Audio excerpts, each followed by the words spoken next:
you can be you. I can be me, and we can be everything in between. This is a very, very, very, very, very, very, very, very, very safe place. And yeah, welcome back. Don't mind my weird hair. I've been really, really active today, and I thought I just kind of would give you kind of like, guys, a ramble, maybe tap on some things, and just get prepared for bed. I went to the gym today. I went to the gym around 4 p.m. today. Right now it is 8. But I went to the gym, and I did shoulders, which was great.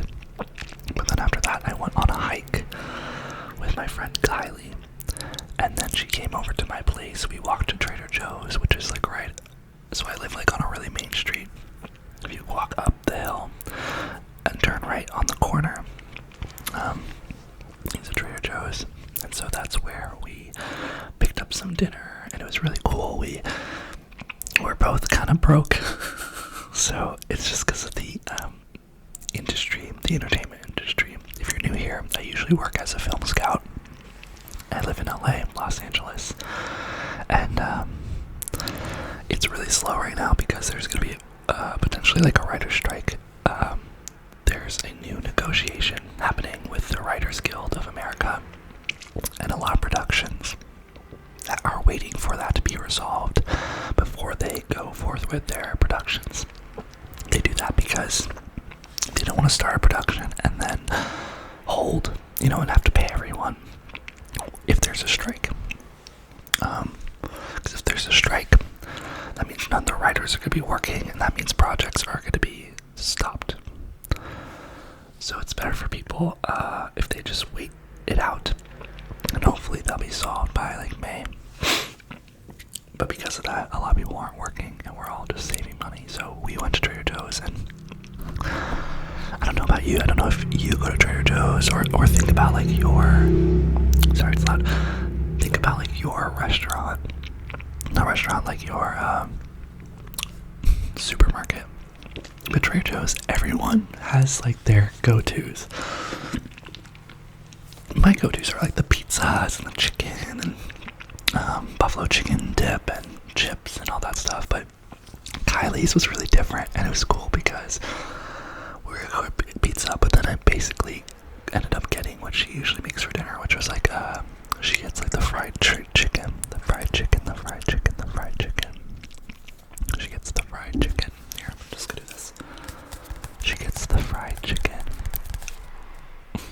That's even wrong. She gets the fried fish.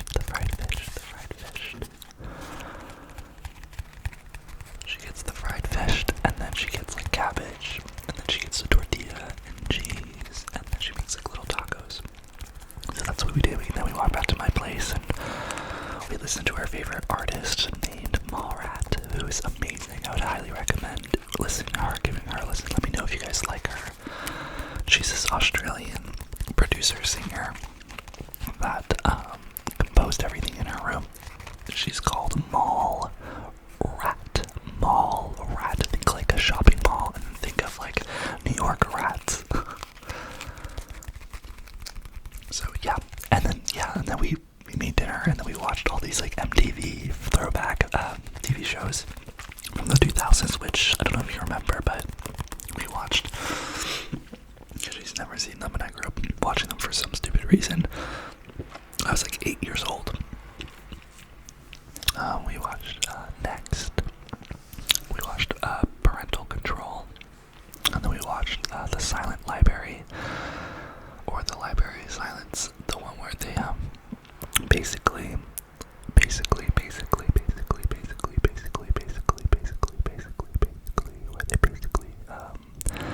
have to be quiet in this library and do like game show things that are supposed to make them laugh and stuff. So we watched that, and then she basically just left like 10 minutes ago, and that is why I'm in my gym gear still. So because I went from the gym straight to see Kylie. I was thinking I was gonna shower and then I was gonna make this video, but I wanna shower and go to bed. Those are the best feelings. I don't know if you ever felt that. Shower, get in bed, snuggle up, and fall asleep. I have a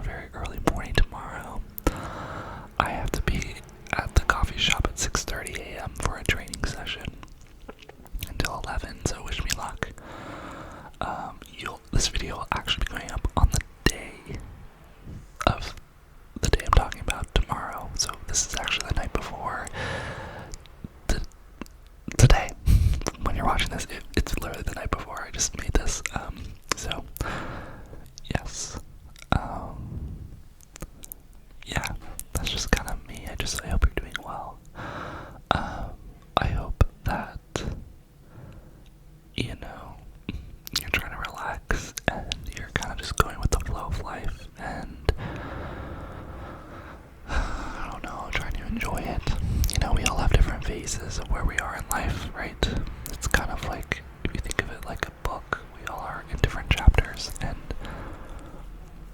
there's always difficulties and always things to be. Difficulties are usually really prevalent, or you can usually see them pretty clearly, but there's always some really positive things, some fun things, some quirky, weird things that you get to do in your life right now that you won't in other chapters, and I think being able to appreciate that's pretty important. And yeah, so yeah, what else? I guess some other stuff that I found out that John, he kind of broke up with his girlfriend, which was interesting. He's been kind of talking to me a little bit, like not knowing for the last couple weeks if they were gonna keep going or not. And he always was like, I feel like we're gonna end and everything. And you could see like in his eyes, so that he would be talking about them, and then when you would ask like, oh, like how's it going, it would always revert to this kind of like defensive, like sad, like, oh, I just don't think it's gonna work, or oh yeah, like she's good, but like, you know, I don't really feel like, you know what I mean, you know, when like someone does that. So that's what he was doing, but then like she kind of broke up with him, and then he was still really sad. So it's just interesting seeing it, and I have a feeling that he didn't realize he was really expressing it, but it was like very clear that he understood that it was gonna end, and he just didn't want to be the one to do it, I guess. And so it eventually happened, and I think it was just really sad, and as one is when you break off with someone that you're close with, right? No matter whether you think it's forever or not, it's really hard to say goodbye in general. With lovers, with friends. That's the one that's always gotten me. Friends. It was also very, very sweet. My sister, I have a twin sister. I think I was kind of talking about how we're going through. Yeah, I've said this in other videos. We're kind of going through an interesting phase right now. She's one of my best friends. She's like my best friend. We're like each other's people. We're twins. We were really close, and she lives up in SF, and I lived out in LA, and we both have been kind of going through this. We've only been both here for like 2 years, and like just going through it, and we've always been with each other at every life stage event, basically. You know, growing up, like literally, it's actually so fucking weird. It's like elementary school, middle school, high school, and college, and although we didn't like go to the same college and stuff, and don't have the same job, we're experiencing first. We always experience first, kind of get together. Sort of. If you know what I mean. Like, not everything, obviously, but we are pretty candid with, like, expressing stuff, and it's hard. She just got a boyfriend, and I made a video about this. She got a boyfriend, like a month ago, so her and I hung out for her birthday, which is in January. She went back to SF. She was single then, and then she met a guy, and then they're coupled up now, and I'm excited she's coming back to LA for work on Monday, so I'll be getting a dinner with her, so that'll be really sweet. And then actually that weekend I'm going up to SF. We're doing a siblings trip, so my brother is coming out from the East Coast, and I'm driving up, and we are going to be just hanging out in SF together, siblings, which is going to be really beautiful. My brother hasn't seen my sister's place, but we're also going to meet her boyfriend, which will be interesting. But what I'm saying is, I kind of was talking to my mom a couple days ago, and I started to express, because she kind of knows I'm going through kind of a low, turbulent life phase right now, which I think I've expressed on this channel too. It's been difficult, a lot of changes, and a lot of just volatile, a lot of highs and lows, a lot of changes basically. And she knew I was going through it, and like I think she was trying to check up on me. It's hard, like they live on the East Coast, and I think, you know, I was telling them I don't want to bother them because I know, you know, they can't really do much, and I don't want them to feel, you know, scared or worried about me. So I kind of feel like the best bet is to like let them disconnect from me for like a little bit, which honestly I don't think is the healthiest thing. I don't think that's the right decision, but I don't know. I just didn't know what else to do. So, but we were chatting. I love my mom. We were really connected. Very, she's like the person in my life that I can very connected to spiritually. So like, you know how in your life you probably have people that like bring out certain aspects of you that you, which is why you like them, right? Like not every person you meet brings out the same qualities in you. Her and I are like bread and butter. Like we just have the same outlook on life, and we're just like connected morally in a lot of ways with like death and love and just how we want to live our lives. And you know, and I get that with everyone of my other family members too, but people are different. She's always looking for the positive, and I am too. And my sister and my brother are not as spiritual, but we were having a really good talk, my mom and me, and I started telling her about how, you know, this is hard, you know, I'm going through a lot. And then I also, my sister, you know, like she's always been my person, and now she's like, now it's kind of like choosing someone else. Now it's making me realize in the future that I might, which I don't think is true, but you know, you just always start going down a rabbit hole, right? About like, oh, am I gonna end up alone? It's also hard because I'm queer. If you're new here, just defined as queer. I date mostly men. So being in that forefront, you know, it's very clear. My brother got married in September, and then my sister, like, she's hopefully, I hope for her she gets married one day. It's very clear, but for me, it feels like I don't have a lot of role models to look up to. I don't know if I'm going to be single. I don't think it just doesn't feel like there's a timeline, which is really scary. And it makes me realize that, you know, her and I have always had each other, and now she's going to have someone else. That's her person that will know things, that will be the first person she tells, that, you know, all those things. And it makes me want to cry. Honestly, it's very hard. I don't know if you've ever had that experience.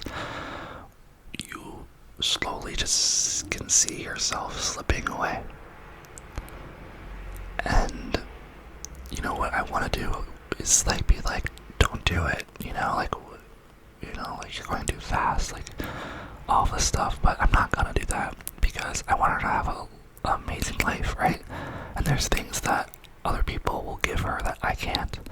She needs a family, she needs, you know, stability, she needs all that stuff. And, you know, we have a love that's just different. It's not platonic, it's sibling love, it's not romantic, it's like we just are connected, and we will always be connected. And I was telling my mom how it's hard, kind of feeling like I'm losing that, and now I'm just basically afraid of being alone.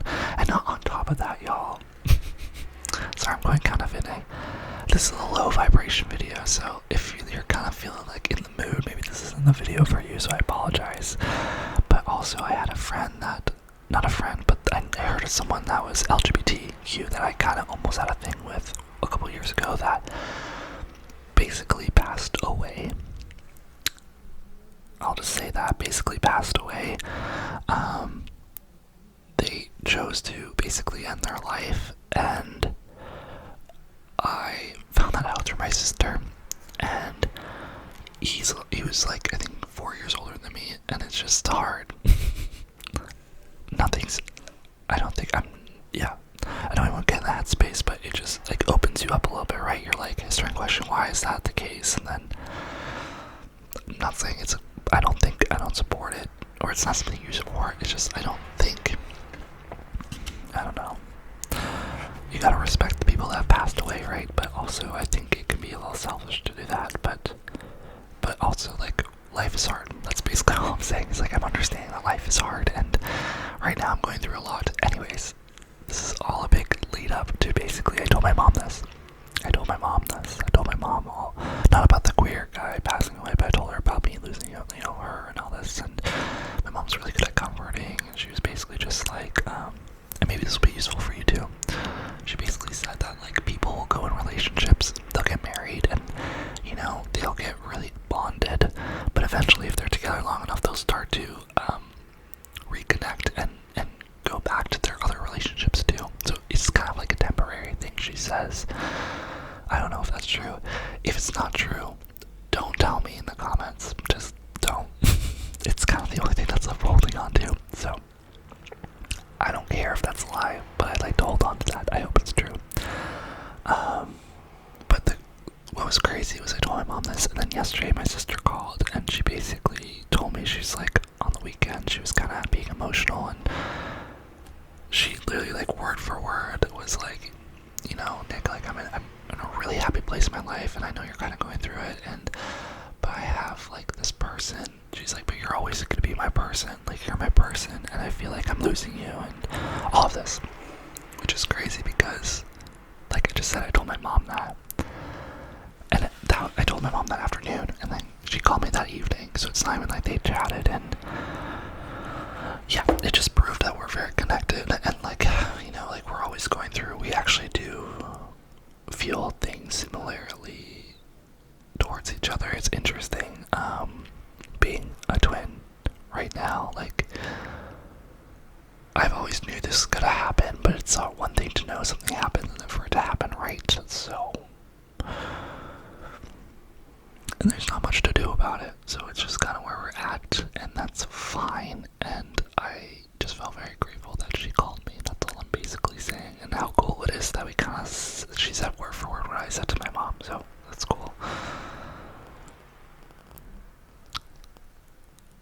Yeah. So, I guess I'm hearing some static. I hope you don't hear that. I apologize if you do, but, I guess, you know, cherish the people you love, and, you know, relationships are gonna change. They're gonna change, but they also might change for the better. Don't forget that, you know. They might change for the better. So, I guess that's all I gotta leave this with. I hope that you have a wonderful night. Wonderful night. I'm probably gonna make one more video before I go to shower and sleep. And we'll see if I post it, but wish me a good night. I wish you a good night, and also just be filled with love and light. You know, nothing is as serious or as mattering as we think it is, so yeah, but that's kind of what's been in my head. Sorry, I didn't really want to bring that out, but I guess that's kind of brought out, so I hope that wasn't too much of a bummer. But yeah, I will see you guys in my next video, and yeah, if you want to be part of the family, make sure you subscribe and hit the like button. It helps the algorithm. Yeah, if you like my videos at all, like if you really want to support me right now, the best way to support me is subscribing, but it's also to like the videos, because it really helps with the algorithm, and just like letting new people see the video. I don't really care that new people see the video, but I do believe that, you know, our community is really important, and you guys are so great people, and I think we can just help so many more people, right? So it's like, let's just share the videos, and hopefully they get to the right people they need to, right? So that's all, basically. But yeah, lots of love to you. Treat yourself well, and have a wonderful